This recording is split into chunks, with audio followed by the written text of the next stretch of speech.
அவரை போட்டால் துவர முளைக்கும், துவர போட்டால் அவரை முளைக்கும்.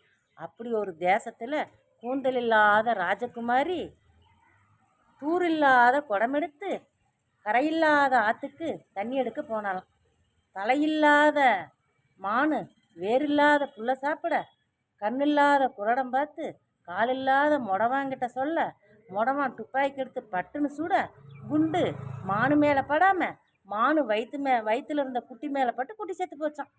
அந்த குட்டி எடுத்து அறுத்து சமைச்சு சாப்பிட்டு, காலில்லாத பந்தல் மேலே தோலை காயப்போட, தலையில்லாத கருடை அடிச்சிட்டு போக, காலில்லாத மொடவான் துரத்திட்டோட, கண்டங்கத்திரிக்காய் முள்ளு கால் வழியாக குத்தி தலைவலியாக வர, அதை பார்க்க வைத்தியரை தேடி போனான். வைத்தியர் சொன்னாராம், ஆலமரம் அரச மரம், புங்க மரம் புருஷ மரம், அந்த வேரை கைப்படாமல் எடுத்து உரல்படாமல் இடித்து நாக்குப்படாமல் நக்கு, இதுதான் முதல் நாள் வைத்தியம்னு.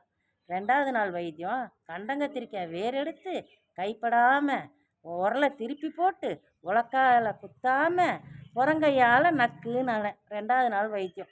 ஆஹா, இப்படி சொன்ன வைத்தியருக்கு ஒரு தன்மானம் கொடுக்கணும் இல்லையா? அப்போது தன்மானத்துக்கு அடியில்லாத படி எடுத்து 9 படி உளுந்தளந்து ஓட்டை சாக்கால போட்டு சக்கரமில்லாத வண்டி ஏற்றி முடமாக வண்டி ஓட்ட, குருடம் வழி சொல்ல வண்டி போயிட்டே இருந்துச்சான். எங்கே போச்சான்? போயிட்டே இருந்துச்சான். அந்த கதை சொன்னது யாரு? நான் இல்லை, அந்த கதை சொன்னது வேறு அப்பதான்.